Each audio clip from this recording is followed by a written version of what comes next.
देखिए दोस्तों, एक और नई भर्ती का नोटिफिकेशन आ चुका है और ये जो वैकेंसी देखने को मिल रही है डाक विभाग में देखने को मिल रही है।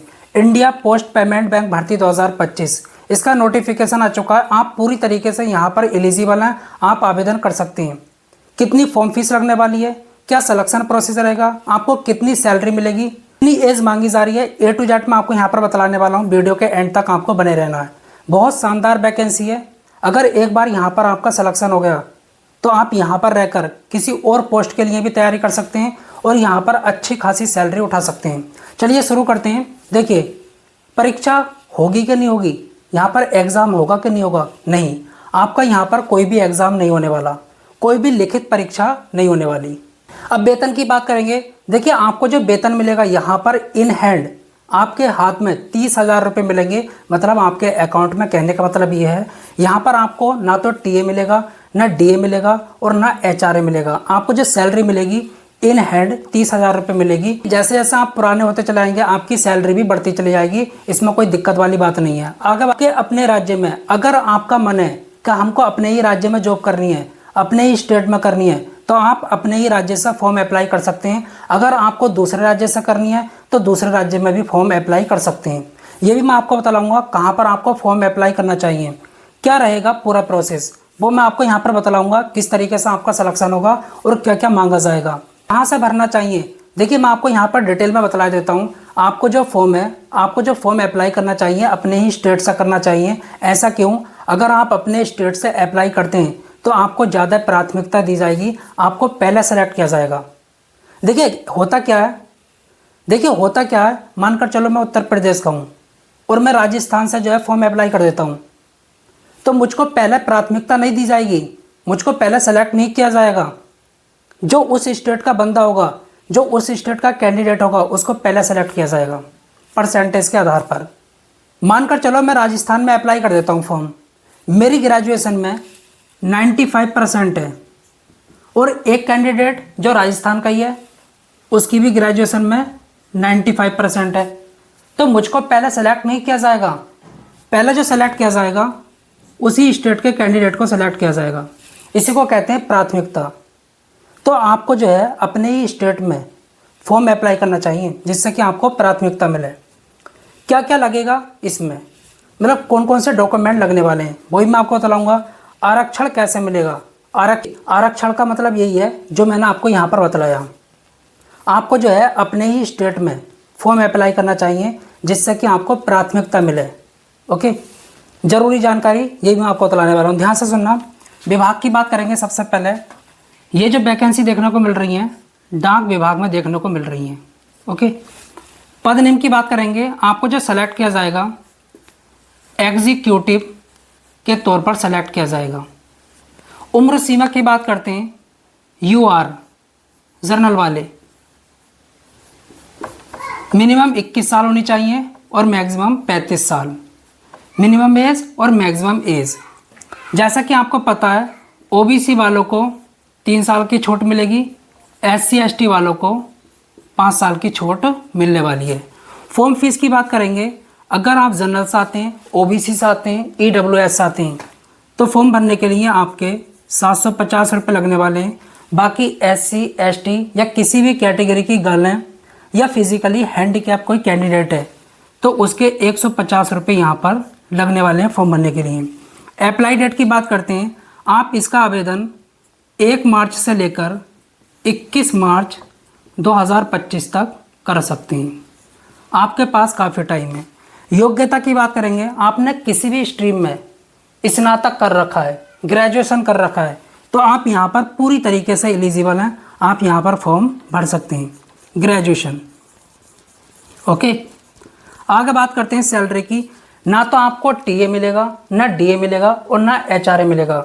आपको जो सैलरी मिलेगी इन हैंड आपके अकाउंट में 30,000 रुपये मिलेगी और जैसे जैसे आप पुराने हो जाएंगे आपकी सैलरी भी बढ़ती चली जाएगी। आगे बात करते हैं चयन प्रक्रिया की। आपका जो सिलेक्शन होगा ग्रेजुएशन की परसेंटेज के आधार पर होगा, मेरिट लिस्ट लगेगी। उसके बाद में साक्षात्कार होगा जिसको कहते हैं इंटरव्यू। इंटरव्यू बहुत हार्ड नहीं होगा, बहुत नॉर्मल सा होगा। आपके बारे में पूछेंगे और थोड़ा बहुत हो सकता है जीके के क्वेश्चन पूछ लें, बाकी कुछ नहीं। इससे रिलेटेड कुछ पूछ सकते हैं, डॉक्यूमेंट वेरिफिकेशन और आपकी ज्वाइनिंग हो जाएगी अगर आपने मेहनत की है तो। आगे बात करते हैं पोस्टिंग की। आपकी कहाँ पर पोस्टिंग हो सकती है? देखिए, जहाँ पर भी आप फॉर्म अप्लाई करेंगे, अगर आप अपने राज्य में फॉर्म अप्लाई करते हैं तो आपकी अपने राज्य में ही पोस्टिंग होगी। अगर आप दूसरे राज्य में अप्लाई करते हैं तो आपकी दूसरे राज्य में पोस्टिंग होगी।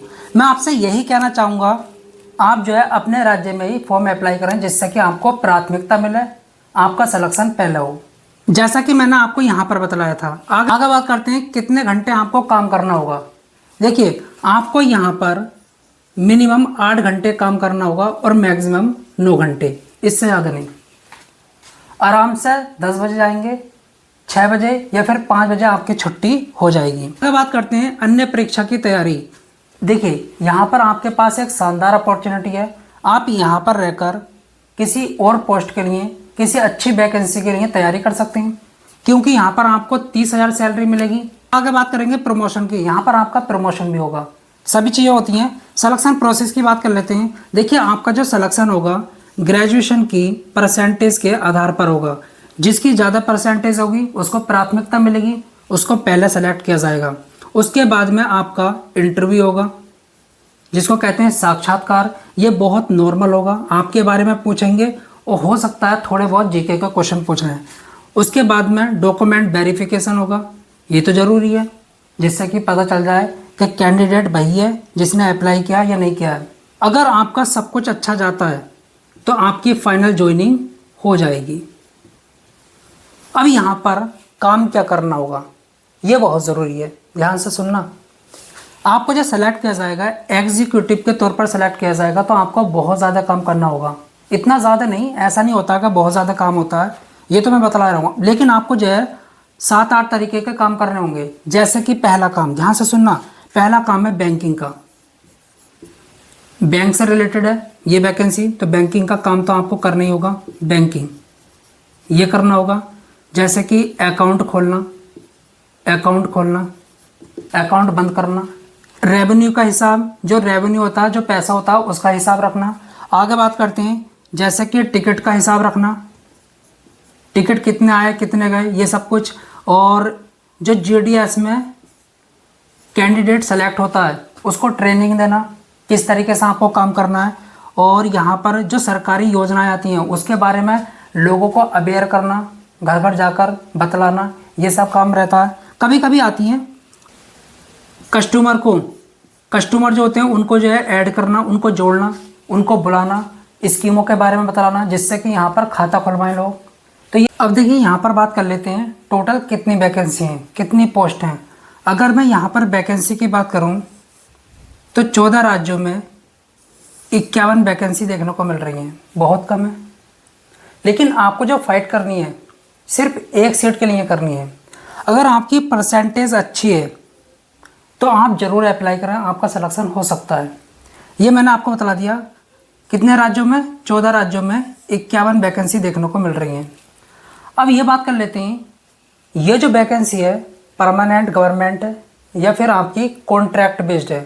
देखिए, ये जो वैकेंसी है आपकी कॉन्ट्रैक्ट बेस्ड है। कैसी? Contract based. हो सकता है क्या आप परमानेंट भी हो जाएं। अच्छा, यहाँ पर कॉन्ट्रैक्ट जो रहेगा पहले तो 1 साल का रहेगा, उसके बाद हो सकता है ये 2 साल का हो जाए, मैक्सिमम 3 साल तक जा सकता है।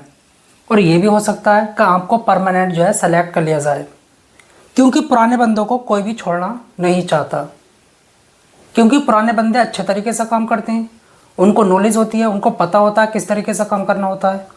तो यहाँ पर मैंने आपको बता दिया, ये जो वैकेंसी है सेंट्रल गवर्नमेंट के अंतर्गत आती है।